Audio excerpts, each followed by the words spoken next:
다들 쇼핑 좋아하십니까? 네, 요즘같이 쇼핑하기 편한 시대가 없는 것 같습니다. 요즘 사려고 마음만 먹으면 무엇이든지 쉽게 살 수 있고 또 그날 사면 그날 받기도 합니다. 어떤 건 새벽에도 보내주기도 하는 그런 쇼핑하기 참 좋은 시절입니다. 그런데 이런 쇼핑에 두 가지 상반되는 인터넷 명언이 있는 거 아십니까? 물건을 살까 말까 고민하는 사람들에게 이렇게 말합니다. 고민은 배송만 늘축 뿐. 네, 이 노래에도 있습니다. 네, 노래가 있는 아주 격언입니다. 그래서 이 노래를 들어보시면 어떻게든 뭔가를 사야 될 것 같은 그런 기분이 드는 약간 쇼핑 장려송이라고 할 수 있습니다. 반대로 더 할인하는 거를 찾고 계속 찾기만 하는, 이거보다 조금 더 싼 거, 이거보다 좀 더 싼 거를 찾고 무한 검색하는 사람들에게 이렇게 말합니다. 안 사면 100% 할인. 선택하지 못하고 망설이는, 특별히 제가 이제 할인을 위해서 어마어마하게 검색을 하는데 어느 순간 이런 말을 들으면 그렇지, 그냥 안 사면 되는구나, 이런 생각을 하기도 합니다. 이렇게 선택하지 못하고 망설이는 사람들에게 선택을 독려하는 말입니다. 어찌됐든 지금 살려고 하든 안 살려고 하든 결정해라. 사든지 안 사든지. 왜냐하면 우리가 선택하는 일이 쉽지 않기 때문입니다. 특별히 요즘 시대에는 더 그런 것이 심해진 것 같습니다. 다양한 선택사항과 함께 또 다양한 정보들이 많은 정보들이 오히려 선택을 하는데 방해가 되고, 또 혹시나 실패하면 어떨까 하는 두려움이 더욱 이 선택을 망설이게 합니다. 그래서 농담하듯이 결정장애를 갖고 있다고 얘기하면서 자신의 작은 것 하나조차 선택하기 어려워하는 경우가 너무나도 많습니다. 그만큼 선택에 대한 어려움을 많이 느낍니다. 그런데 중요한 것은 그런 선택의 순간을 회피만 할 수 없다는 것입니다. 우리는 언젠가 어떤 하나를 선택해야만 하는 순간이 옵니다. 사든지 말든지 어쨌든 선택해야 합니다. 그럴 때 우리는 과연 어떤 선택을 해야 할까요? 특별히 우리는 그리스도인입니다. 예수님을 믿으며 세상 속에서 하나님의 자녀로 살아가는 믿는 자입니다. 그럼 우리는 우리가 가진 믿음에 맞는 선택을 해야 합니다. 그래서 우리는 세상 사람들과는 조금은 다른 믿음의 선택을 합니다. 오늘 본문 룻기의 배경은 이렇습니다. 엘리멜렉이라는 사람이 베들레헴에 닥친 흉년을 피해 모압 땅으로 이주하여 갔습니다. 좀 더 윤택한 삶을 살기 위해서 약속의 땅, 하나님께서 약속하신 그 약속의 땅을 포기하고 이방 땅으로 가기로 한 것입니다. 이것 또한 일종의 선택입니다. 그런데 이 선택은 그리스도인다운 믿음의 선택은 아니었습니다. 그래서인지 안타깝게도 이 선택의 결과는 너무나도 참담했습니다. 그곳에 도착한 지 얼마 안 돼서 엘리멜렉이 죽습니다. 그 후에 그 아내 나오미는 두 아들을 결혼시켜 행복하게 살려고 했는데 설상가상으로 두 아들마저 죽게 됩니다. 완전히 망한 가문이 되고 만 것입니다. 이렇게 모든 것이 망가지고 끝났다고 생각되는 상황에서 나오미는 비로소 믿음의 선택을 합니다. 이 시대를 살아가는 우리도 믿음의 선택을 해야 합니다. 그럼 대체 믿음의 선택이란 무엇일까요? 한마디로 믿음을 지키기 위한 선택입니다. 내가 하나님의 자녀로 살아가기 위한 선택을 말합니다. 설령 그 선택이 세상에서 불이익이나 어려움을 당한다 할지라도 선택하는 것입니다. 그래서 믿음의 선택은 그냥 쉽게 할 수 있지는 않습니다. 하나님이 기뻐하시는 그 일을 선택하기 위해서는 우리에게 믿음이 필요하고 은혜가 필요합니다. 그렇다면 믿음의 선택을 하려면 어떻게 해야 할까요? 첫째는 하나님 중심이 되어야 합니다. 오늘 본문에 보면 나오미는 베들레헴으로부터 들려오는 소식을 듣습니다. 6절에 보면 그 여인이 모압 지방에서 여호와께서 자기 백성을 돌보사 그들에게 양식을 주셨사함을 들었다라고 말씀합니다. 하나님이 자기 백성을 돌보셨다라는 소식을 들었다고 말합니다. 근데 나오미에게 과연 이 소식을 전한 사람이 누구일까요? 여기서 돌보시사라는 말은 방문하다, 주목하다, 찾다라는 뜻으로 하나님을 향한 신앙적 표현이라고 할 수 있습니다. 하나님이 우리를 방문하시고 하나님 우리를 찾으시고 하나님 우리를 주목하셨다라는 뜻입니다. 그런데 지금 나오미가 사는 곳이 어디입니까? 이방 땅 모압입니다. 하나님을 믿는 사람들이 있는 곳이 아닌 믿지 않는 자들의 그런 사회 속에서 살아가는 나오미에게 하나님께서 그 백성을 돌보셨다라고 소식을 전할 사람을 만나는 것이 쉬울까요? 아마 이스라엘의 풍년이 들어 기근이 해방되었다는 소식을 나오미는 들었을 것입니다. 그런데 이 소식을 들은 나오미는 그것이 하나님께서 자기 백성을 찾아오셔서 돌보셔서 그들의 기근을 해결하고 양식을 주셨다는 것으로 받아들였다고 볼 수 있습니다. 한마디로 이것은 나오미의 해석이고 하나의 관점입니다. 나오미가 보는 시선의 기준인 것입니다. 그런데 이것은 나오미가 이스라엘을 떠나올 때와는 전혀 다른 모습입니다. 여러분, 믿음은 기준의 변화입니다. 그녀의 태도와 기준이 바뀌었다는 것입니다. 그녀가 이스라엘 떠나올 때는 나 중심적인 사람이었습니다. 왜냐하면 그녀가 살고 있는 시대가 그러했기 때문입니다. 룻기 1장 1절에 보면 룻기의 배경을 사사들이 치리하던 때에 그 땅에 흉년이 드니라 라고 말씀합니다. 룻기가 사는 이 시대는 사사 시대입니다. 여러분, 사사 시대를 한마디로 표현하면 어떤 시대입니까? 사사기 21장 25절 이렇게 말씀합니다. 다 같이 읽겠습니다. 시작.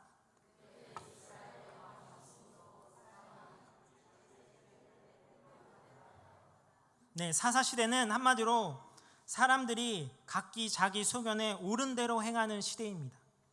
자기 소견에 옳은 대로, 즉 자신이 기준이 되고 주인이 되어 선택하고 결정하던 시대였습니다.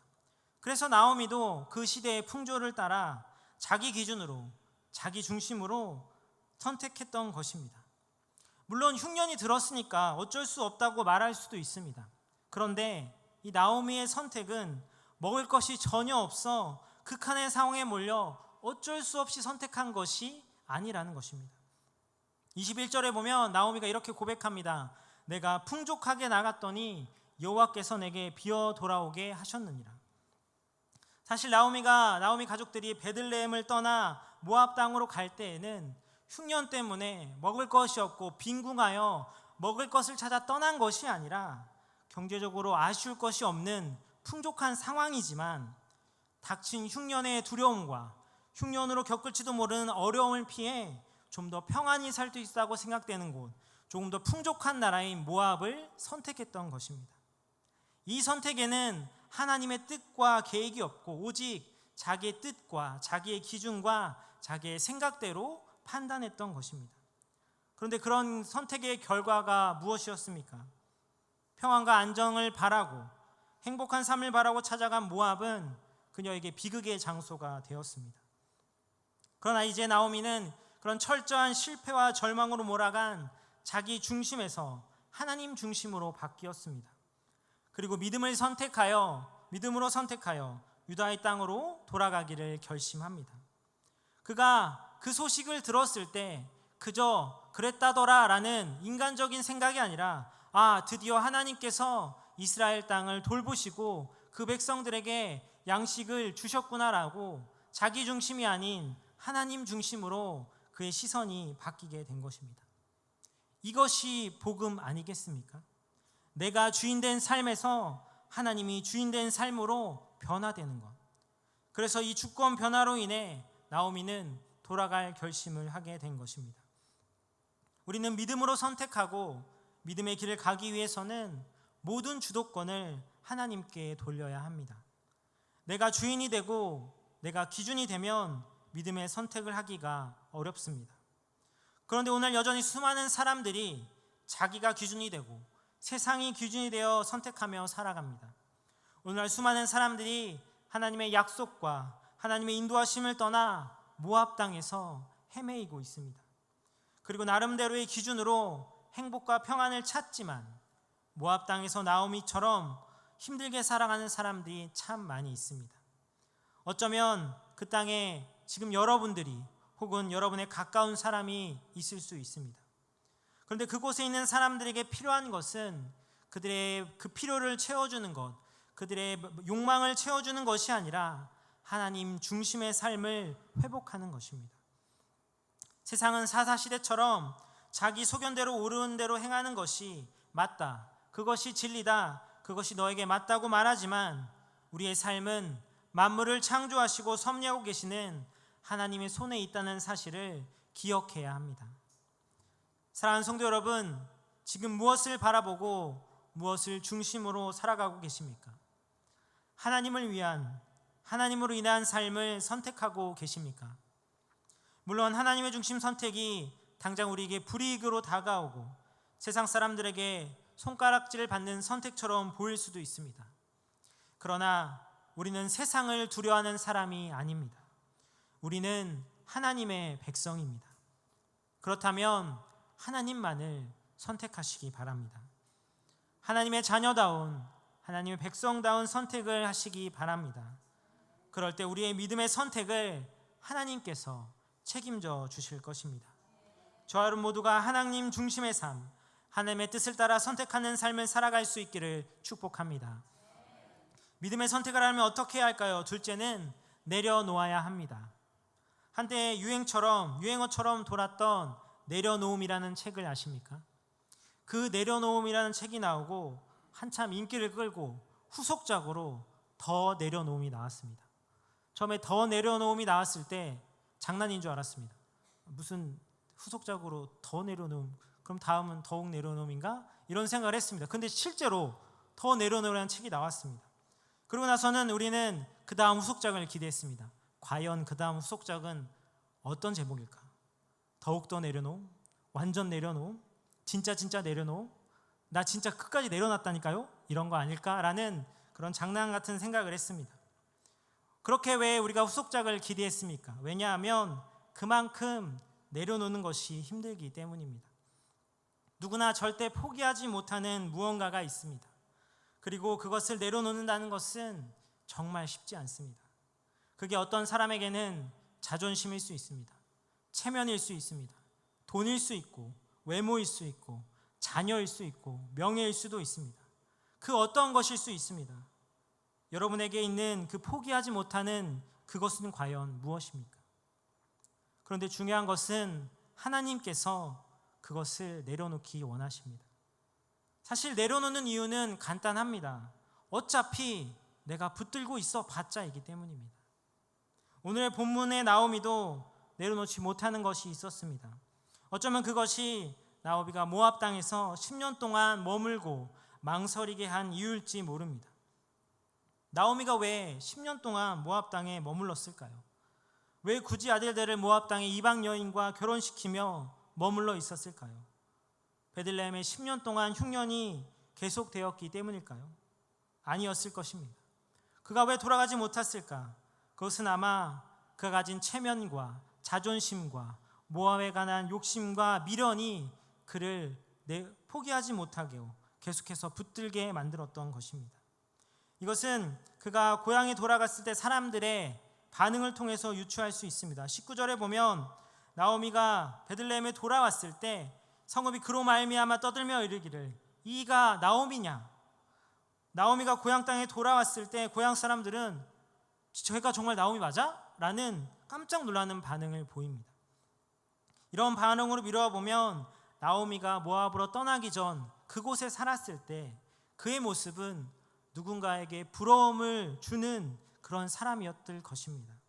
그런데 돌아올 때 모두가 깜짝 놀랄 만큼 너무나도 초라하고 너무나도 빈곤한 모습으로 돌아온 것입니다. 이것은 나오미의 고백을 통해서도 확인할 수 있습니다. 21절 말씀입니다. 우리 다 같이 읽겠습니다. 시작.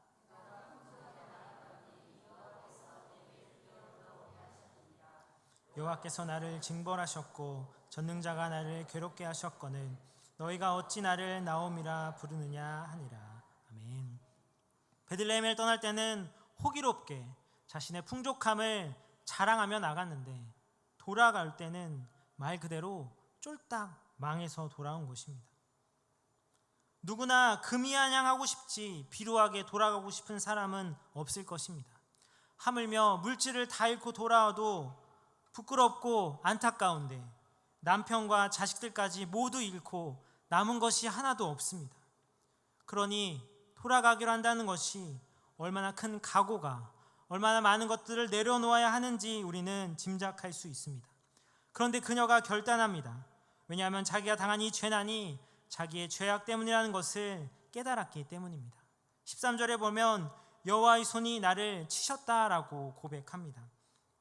자기 마음대로 선택한 모압 행에서부터 남편과 자식을 잃어가면서도 포기하지 않았던 그 자존심과 체면과 미련, 그것이 하나님의 뜻을 거역하고 끝까지 자기가 주인 되어 놓지 못하는 것들이었다는 것을 깨달았던 것입니다. 우리도 하나님 앞에 포기하지 못하는 그 무언가를 내려놓을 수 있어야 합니다. 포기하지 못하는 그 무언가가 하나님의 뜻을 선택하는 데 방해한다면 과감하게 버릴 수 있어야 합니다. 그래야만 믿음의 선택을 할 수 있는 것입니다. 주님도 이것을 아셨습니다. 그래서 누가복음 9장 23절에 이렇게 말씀하십니다. 우리 다 같이 읽겠습니다. 시작. 또 무리에게 이르시되 아무든지 나를 따르려거든 자기를 부인하고 날마다 제 십자가를 지고 나를 따를 것이니라. 아멘. 여기서 자기를 부인한단 말이 무엇입니까? 바로 나 자신을 내려놓는다는 것입니다. 이것은 자신의 생각과 자존심, 체면, 그 모든 것들을 포기하는 것을 말합니다. 그리고 나서 제 십자가를 진다는 것입니다. 모든 것을 다 내려놓고 주님이 주신 뜻을 따라 그것이 어떠한 고난과 대가를 준다 할지라도 지고 따라간다는 것입니다. 그런데 이것이 정말 말씀처럼 쉽지 않습니다. 자기 뜻과 욕심을 버려야 하는데, 그 자존심과 체면을 버려야 하는데 그것이 쉽지 않다는 것입니다. 그래서 하나님께서는 나오미에게 하신 것처럼 우리에게 그것들을 내려놓을 수 있는 기회를 주십니다. 하나님의 음성을 잘 듣지 못하는 사람들에게 고난과 시련을 통해 내려놓는 기회를 주시는 것입니다. 오늘 본문의 나오미도 만약 그런 고난이 없었다면 그는 베들레헴으로 돌아가는 결단을 하기 어려웠을 것입니다. 고향 땅에 들려온 소식을 듣고 난 나오미가 10년의 삶을 돌아봤을 때 내린 결론은 하나님의 뜻을 따라 살지 못한 그것이 문제였다는 것입니다. 그래서 자기가 자난 재난이 하나님의 징계인 것을 고백하지 않을 수 없었던 것입니다. 오늘 우리도 하나님 앞에 내려놓을 것들이 있습니다. 그것이 무엇이 되었든 하나님 앞에 내려놓을 수 있기를 바랍니다. 곧 죽어도 내 자존심과 체면은 버릴 수 없다고 생각하십니까? 그러나 우리 주님은 우리를 구원하기 위해 그 자존심, 체면, 모든 것을 버리셨습니다. 조롱당해도 화내지 않으셨고 옷이 다 벗겨진 수치 속에서도 견디셨습니다. 왜 견디셨습니까? 그것이 하나님의 뜻이었고 그것이 우리를 살리는 길이었기 때문입니다. 그런데 오늘 우리는 어떻습니까? 그 자존심 때문에, 돈 때문에, 명예 때문에, 자녀 때문에, 그 체면 때문에 내게 주어진 복을 포기합니다. 우리를 향한 하나님의 놀라운 뜻과 계획을 외면합니다.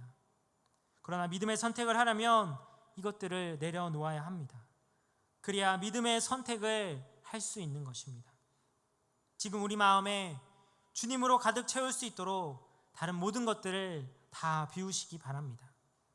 정말 포기할 수 없고 놓을 수 없고 그것이 인생의 전부인 것 같지만 우리는 주님 한 분만으로 만족할 수 있고 기뻐할 수 있고 평안할 수 있습니다.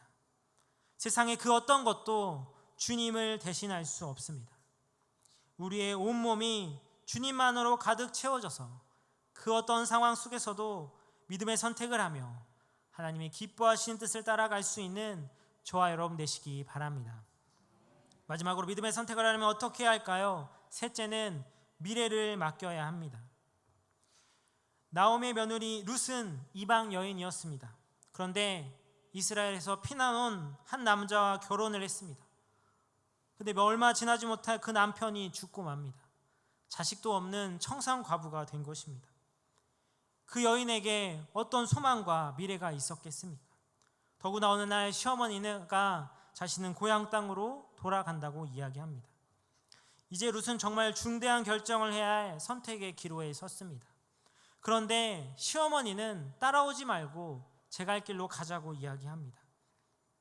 이 설득에 큰 며느리 오르바는 시어머니와 입맞추고 헤어집니다. 너무나도 당연한 선택입니다. 이 선택에 의문을 가질 사람은 아무도 없을 것입니다. 그런데 룻은 다른 선택을 합니다. 14절에 보면 룻이 그를 쫓았다라고 붙쫓았다고 말합니다. 그는 시어머니 나오미를 붙쫓았습니다. 한마디로 꽉 붙잡고 뒤쫓았다는 말입니다. 어떻게 이런 선택을 할 수 있었습니까? 이것은 16절의 룻의 고백을 통해서 우리가 알 수 있습니다. 16절 말씀입니다. 우리 다 같이 읽겠습니다. 시작.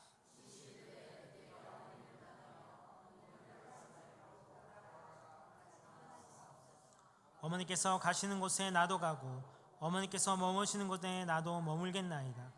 어머니의 백성이 나의 백성이 되고 어머니의 하나님이 나의 하나님이 되시리니. 아멘. 그녀는 어머니를 모시며 어머니의 신앙을 통해 하나님을 알았습니다. 그러기에 그녀의 선택은 어머니가 믿는 하나님을 따르기로 한 선택입니다. 룻의 선택은 어쩌면 미래를 포기해야 하는 것처럼 보입니다. 룻은 이방 여인이고 과부입니다. 거기다 과부인 시어머니를 모셔야 합니다. 현실적으로 보면 그 어떤 해결책이 보이지 않고 고난이 뻔히 보이는 답이 없는 선택입니다. 그렇지만 그가 선택한 길은 믿음의 선택이었습니다. 이런 믿음의 선택은 그 자신의 미래를 하나님께 맡기는 신앙이 아니면 불가능한 것입니다. 그렇게 믿음의 선택으로 시어머니를 따라 유대 땅으로 갔을 때 어떻게 되었습니까? 그 시대의 가장 약자인 과부, 그것도 2명의 과부가 살아가기 힘든 세상입니다. 그렇지만 믿음의 선택으로 나간 그 길을 하나님께서 책임져 주셨습니다. 베들레헴에서 시어머니의 도움으로 보아스라는 사람과 결혼하게 되고 그와 결혼하여 낳은 아들이 오벳입니다. 그리고 그 오벳의 아들이 이새이고 이새의 아들이 그 유명한 다윗입니다. 그리고 그 다윗의 자손으로 우리의 구세주이신 예수 그리스도가 오셨습니다. 여러분의 미래는 누가 주관한다고 생각하십니까? 여러분 자신입니까? 아니면 세상에 유력한 사람들입니까? 아니면 하나님이십니까? 잠언 10장 9절 이렇게 말씀합니다. 우리 다 같이 읽겠습니다. 시작. 사람이 마음으로 자기의 길을 계획할지라도 그의 걸음을 인도하신 이는 여호와시니라. 아멘. 사람이 아무리 뛰어난 재능과 지식과 방법을 가지고 미래를 재단하고 계획하고 예측하여 준비한다 하더라도 결국 그 걸음을 인도하시는 분은 여호와 하나님이십니다. 그러기에 우리는 그 미래를 하나님께 맡겨야 합니다. 사실 미래를 맡긴다는 말보다는 미래는 이미 하나님의 손에 있습니다. 그래야만 우리는 믿음의 선택을 할 수 있는 것입니다.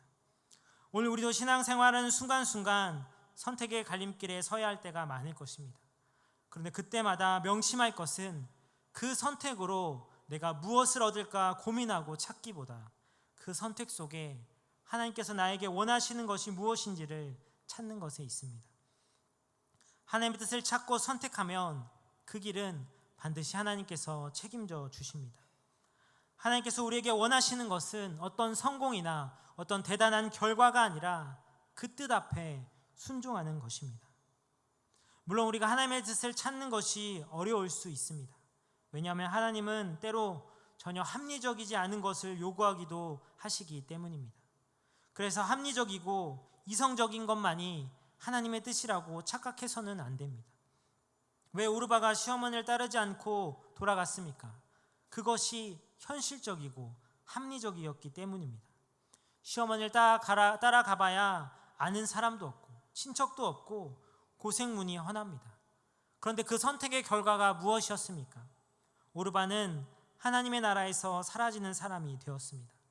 그러나 룻은 미래가 보이지 않는 잘못된 선택을 한 것 같았지만 그 결과 인생 역전의 복을 누렸습니다.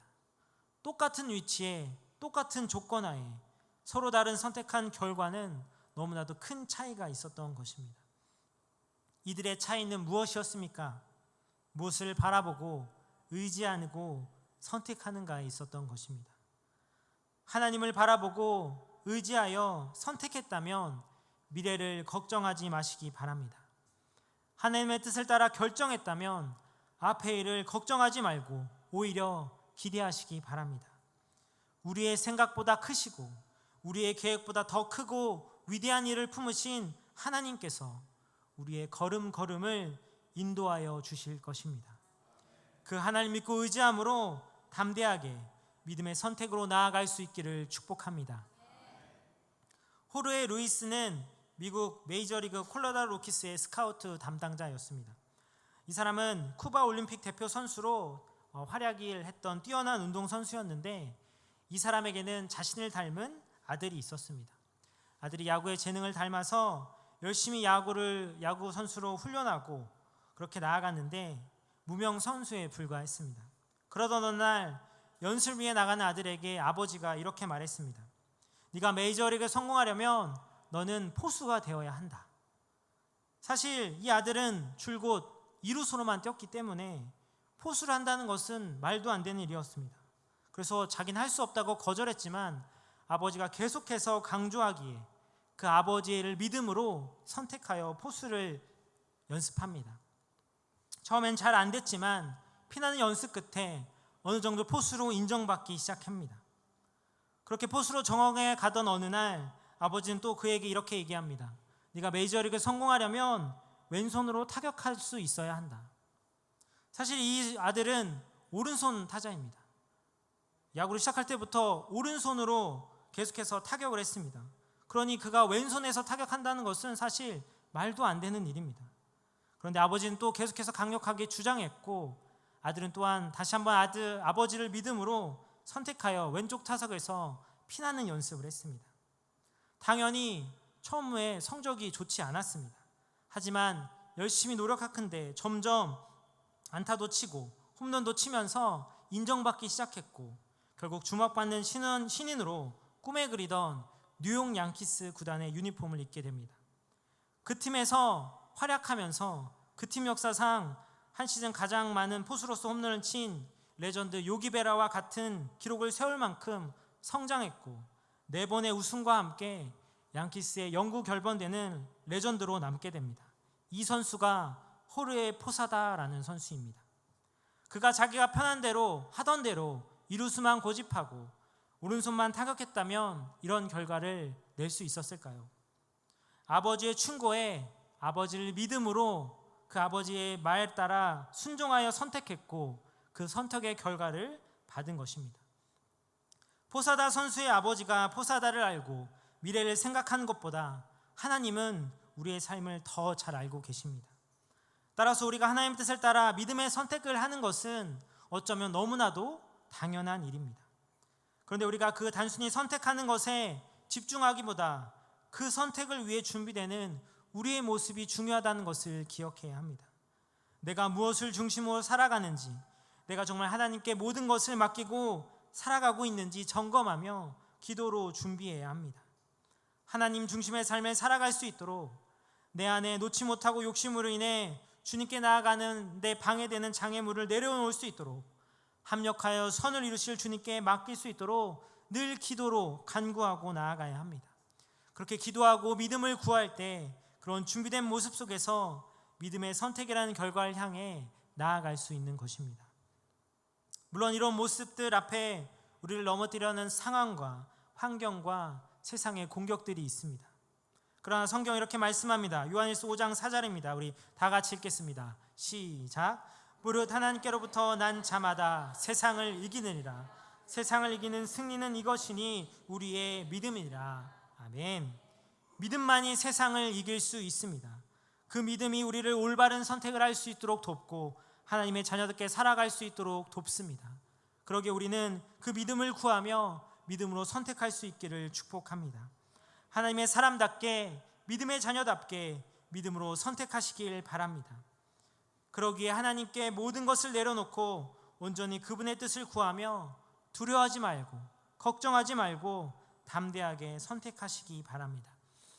그런 믿음의 선택들이 모여 우리의 삶이 더욱 하나님이 기뻐하신 삶으로 이끌고 더욱 성숙한 믿음을 갖게 할 것입니다. 저와 여러분 모두가 믿음의 선택을 통해 하나님의 자녀답게 세상 속에서 승리하며 살아갈 수 있기를 축복합니다. 기도하겠습니다.